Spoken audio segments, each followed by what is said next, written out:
Okay, I'm not going to bore you with the whole story, but let me just tell you that he denied ever having given me permission and to have the cortisone shot, and said that if I had a cough of any kind, which I still had a little residual cough, he was not going to operate on me. He could wait. And now he suddenly says, and it's not urgent. I mean, this surgery can wait a long time. Okay. So I said, oh, well, I'd had a CAT scan the Friday before I went in there. So I said, oh, but at least my CAT scan's clear, right? And he said, and I quote, and I have it on record, well, didn't you read your report? No, I am not in the habit of reading my own reports without having consulted my doctor. I don't do that. I'm sorry. And he said, well, you should have read your report. But, okay, you want me to look at it? Okay, I'll read your CAT scan. And so he goes and sits at his desk and pulls up my CAT scan, and suddenly he's going, Bottom line, there was, in fact, a malignant node sitting between my lungs, and he had been planning to operate on me the next day. He was a little taken aback by it, and I said, well, what is it of concern? And he said, oh, yeah, I would definitely say that it's of concern. So you need to see a pulmonologist, a pulmonary surgeon, an oncologist, and don't worry about the surgery. It can, you can go on for a real long time without the surgery. Hello. Oh, and by the way, I'm glad you suggested I look at your CAT scan.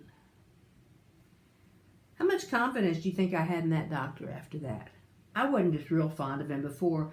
With me, I got to have some sort of a chemistry with a doctor. It just doesn't work.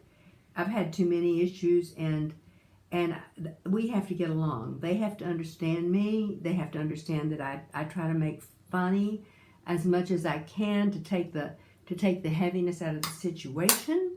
And I sing during my tough exams. I sing the Ave Maria. Goes without question. Hope you don't mind. If you're Buddhist or Jewish or Muslim, I hope you don't mind listening to me sing the Ave Maria. It is my prayer, and it gets me through a lot. He didn't like it. I can tell you that. I remember the very first time it happened, and he was like, you're going to what? So he really wasn't my favorite person, but I was stuck because, remember, no one else could operate on me except that person. He was the expert at the big hospital. Meanwhile, my cousin was dying. I've told you about her before. Her name was Tracy. She was an angel on this earth. And she was very, very ill. By the way, if you want to know what I just did, and I'm not all that ADD, but I just put some powder underneath my lashes here. It's not going to dry anything out and cause any more wrinkles, but it will cause my mascara not to smear like it always does. I have a smear problem. There's a lot of oil still left in my skin. So now I'm putting on my favorite CLS by Lancome conditioner for my lashes. Okay? And that's always the first thing I do before I start with the mascara process. All right, so now I'm worried about my cousin. My girlfriend Donna's with me, and she's trying to console me about this, and I'm pretty much of a basket case, but okay. I mean, the only thing I can think of at that point is, God, I need a drink. And so we did that. We had that. We played this recording for Robert. And the next morning, I got up and got some coffee and was going to ask Donna if she wanted some coffee when I passed by the large windows in my living room, and what was sitting there looking at me but a beautiful cardinal. Now, I just believe cardinals bring you messages of love and comfort and hope. So I screamed for Donna to come quick. And she came, and that cardinal was joined by another, and they stayed there for a good while and left. And Donna said, Gracie, this is an omen. I don't know what it's about, but it's a good one. I know it's a good one, and it's going to be fine. I'm using the Lancome mascara. It's a habit. I've used it for years. I'm willing to try something new, but I haven't yet. So we went off on our merry way, and she went home. And a couple of days later, I got a phone call from my aunt, whose daughter was dying of this same disease that I have.